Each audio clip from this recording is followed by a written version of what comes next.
Hey everyone, I hope you are having a wonderful time. Today I like to share my experience of using this Schiit Audio Modius E-Balance DAC, which is using ESS9028 chip inside with E-Balance design using their proprietary Unison USB feature, which doesn't require any drivers. You can plug and play with any kind of system as long as you have USB connection. And this one uses the two USB-C inputs. One is just solely for power supply. The other one is power and data supply. So that is a really convenient feature if you want to use with external power supply or power banks. I tried that as well, but I end up only using the power and data at the same cable, so because I don't notice much different in sound quality.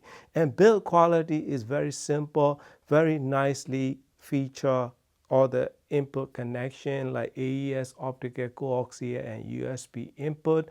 Front is one button do it all just for the input selector. There is no gain control or no other feature, filter selection or nothing that you can change.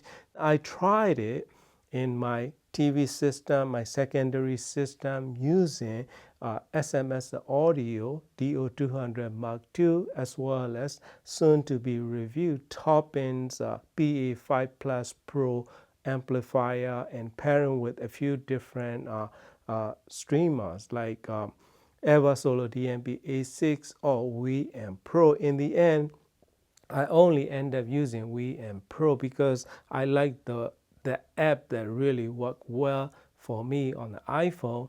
I tried that in my secondary systems and I moved over to this main system. In this video, sound sample, you will hear it with Musician Night One speakers in my secondary system. So when I moved over to my main system, the sound signature remained the same. So how, like the way that they design it, everything is really nice and unique with very good sound quality, but there are some sort of coloration to it in overall sound wise. It has good neutral tone to it on top to bottom, but a little bit of a darkness in overall frequency range. Soundstage is, if you are listening to like normal music listening level, which is for me around like 55 to 65 dB range, if I'm listening to that level of loudness, doesn't matter what speakers I'm using, the sound stage is a little bit narrower than I'm used to with other DACs. Like even like SMS and SU1 have a wider sound stage, and stereo image is kind of blurry, not precise or not well defined stereo image that it can produce. So average music listening level, they don't really shine. It's kind of dark and dull kind of sound signature, but it has very well balanced overall frequency range and good bass quality. Bass notes are very deep and well pronounced, but there's not enough precision or separation between the notes in lower region. It does produce good deep bass quality. That is, I can give you that. And mid-range to upper mid-range, pretty neutral and very, good separation. Yet there are, a little bit of felt like because of the a little bit of darkness in overall sound signature, I felt a little bit of congested in middle range of frequencies. So high frequency, it has good extension to it, but there is not enough separation compared to other decks that I experienced in this price point. And airiness, there is no airiness at all for my taste. Spaciousness is kind of a little bit lacking behind, but if you crank it up, it can improve if when you're playing loud, like 80 to 90 dB range, but I cannot listen to that level of loudness all day long. So I tried that, it improved the sound. So basically this DAC is to play loud. I mean, you have to play loud to get the best out of them, but if you want to sit back and relax and listen to your favorite music in like 55 to like 65 dB level of loudness, it doesn't have ability to give you best resolution or best attack or immediacy in that region. So that is a little downside for me in terms of the sound quality and sound signature wise. Another a little downside is stereo image is not as precise that I would love to hear. So when I pair with this Pioneer TED S1EX and using Accuphase E4000 integrated amplifier, the Fenmusic USB A to C cable connecting between my Sony Music Server and this Modius DAC. When I try that, it doesn't work. It's not compatible. Sony little screen on Sony shows that connected DAC is not compatible. That is a little downside. This DAC is only for those of you who only listen to PCM files or online streaming. But even online streaming, this one will not be compatible with if you're a big fan of MQA. And another a little downside for me personally is it doesn't do any DSD at all. And when I try with some of my older favorite music such as Rush or like Billy Ocean, such as a Caribbean Queen, or those kind of tracks are incredibly good, but you have to play loud.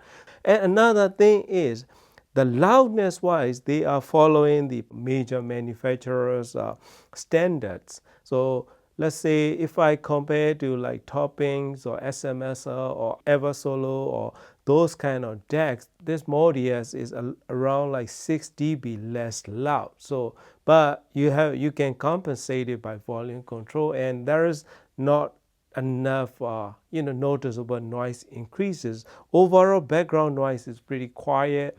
When I'm listening to like Grace Meyer, Mona Lisa track live recording, it has all the nuances and small tiny noise and background noises and hiss and everything that come into that recording, right? So though a lot of them are missing if I use this Modius DAC. So that is, so when it's come to accuracy, it may not be up there. It's very noticeable if you are listening to live recording. That live environment feeling is slightly reduced, and you felt like, okay, doesn't sound like live venue recording or live performance kind of feeling. So that kind of a sound signature. But price is, they are a little bit different than other manufacturers. Price is varies by depending on what you go with. I think a regular black version you can get around $230. If you go silver version, it's around $250 if you buy from directly from them. But if you go online, it depends on the retailers. Probably on Amazon, the silver version go like 280 something. So that's probably they try to adjust it accordingly based on the seller fees and stuff. But that's the selling price. So if you are looking for some kind of DACs in this price point, I think there are a lot of competition. This one is a little, I think, lacking behind in today's standard, right?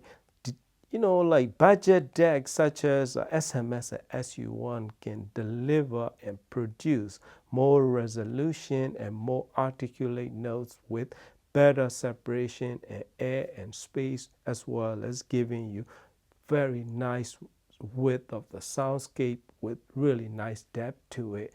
But if you are a big fan of Rush or older rocks and older music such as 80s and 90s, this one worked wonderfully well.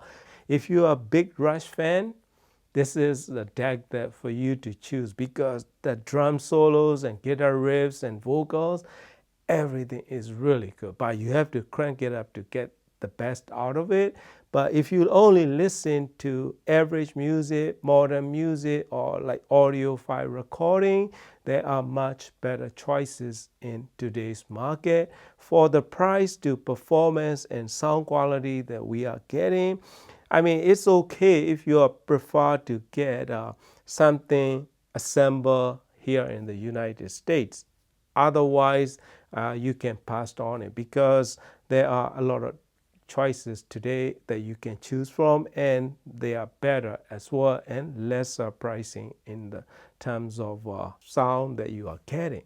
So that is my experience that I like to share with you. Thank you very much for watching, and happy listening. Next one it's called Kiss of Life. And let's hear some bass.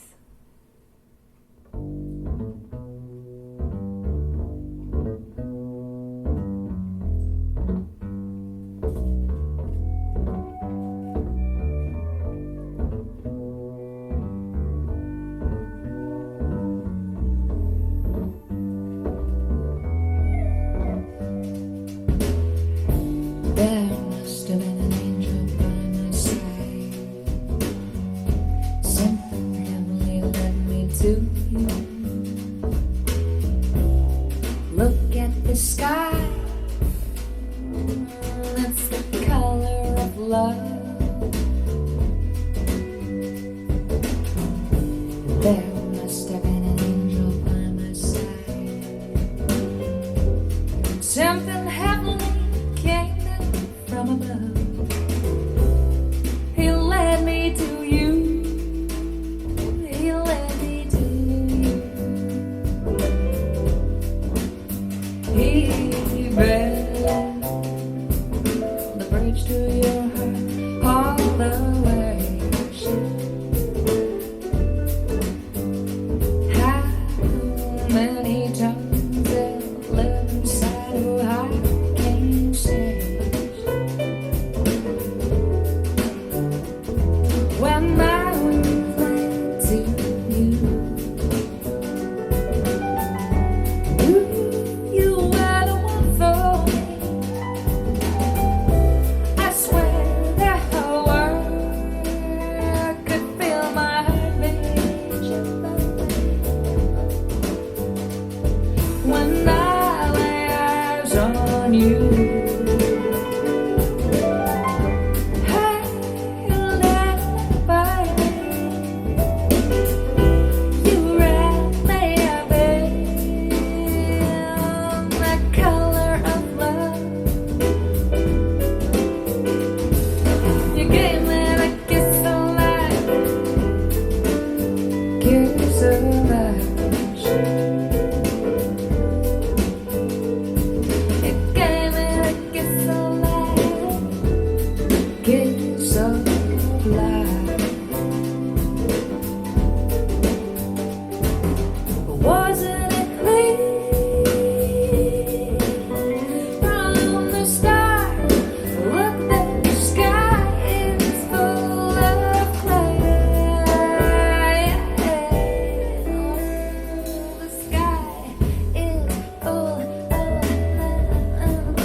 great. On the bass, Mr. Torigoe Keisuke-san.